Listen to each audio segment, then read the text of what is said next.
right, this is part 2. We got a new box in, and this is some more of the parts for the what did I call it? Son of Chroma. New parts for the Son of Chroma, and pretty much all we got today was our motherboard, a B250M micro ATX motherboard. ASRock Fatality, that's the one I got. I'll explain that decision in a minute. There's going to be something a lot of you will probably wonder about. A box of what should be our M.2 NVMe M.2 by Plexer. Now, the thing is, this was cheaper than the Intel 6 series. I've actually never used it before, and if you hear it rattling around, it's because it's poorly secured in here. So that might be something worth commenting about. I have not used that before, so we'll see if it's any good. The specification sheet says it is, but we'll run it through Crystal Disk and confirm that when it comes to that point. A solid state hybrid drive for our mass storage that has a little bit over, and oh.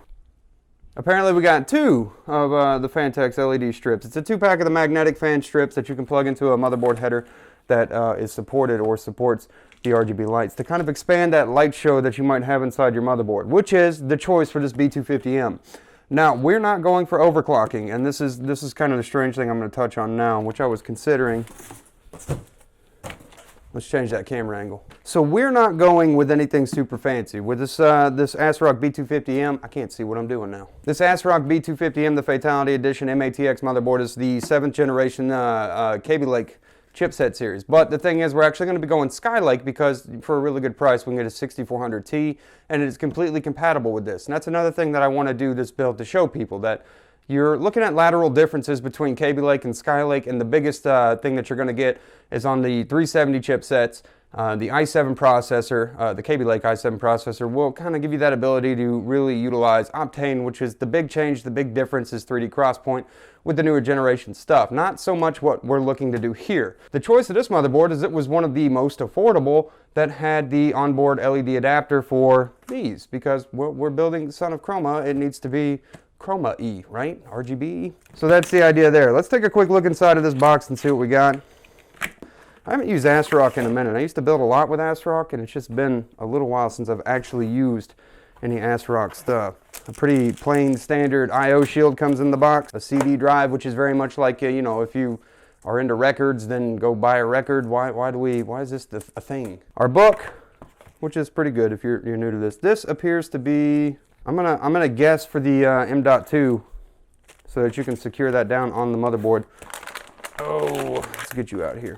A SATA cable, or a 2-pack SATA cable most likely. Now the actual motherboard itself, it's probably very loud where I'm talking.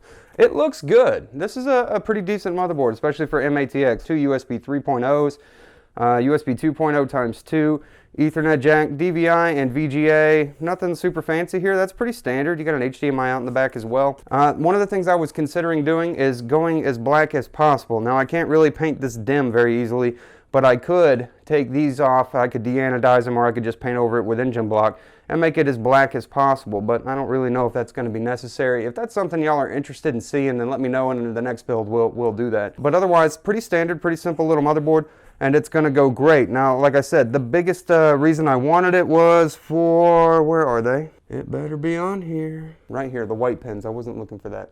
These white pin connectors right here are going to be for the RGB, so that we can plug these in and extend the capabilities that we'll download from ASRock's website, and kind of make it as in touch or in sync chromatic as possible. We don't need that on there anymore. Anyways, guys, that's pretty much a look at it. So I've got more than I need of these, so I'll just save 1 pack, I'm sure, because that case is not big enough really to need 4 strips.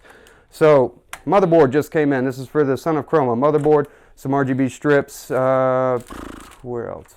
Our Plexer NVMe M.2 drive, which is we're going to find out if it's worth a damn. I'm wondering myself. Cheaper than the Intel 6 series, so that's kind of a good thing, and it boasts a lot on specifications. Like I said, we'll run through Crystal Disk and make sure that it's not a bunch of BS. And our solid state hybrid drive for storage, 1 terabyte's worth. FireCuda, my new favorite way to do things. And I picked the 2.5 again, especially because this is a smaller case that we're going to be putting it in. Makes sense to me. Anyways, guys, we'll keep going with stuff like this. We got more stuff coming. Pretty excited about it. If you're following this along, I'm excited to be putting it together for everybody. Have a great day, night, whatever it is. I'll see you guys in the next videos that I do. More stuff is on the way, and I'm pretty excited about it. We're getting near completion of everything we need. We're going to put it together, make it look awesome. If you've been following this along, I'll be sure and put a list by the end of it so that you can look at what I did if you're interested and make any variations that you want to make. And if you have any questions, be sure and ask me about them.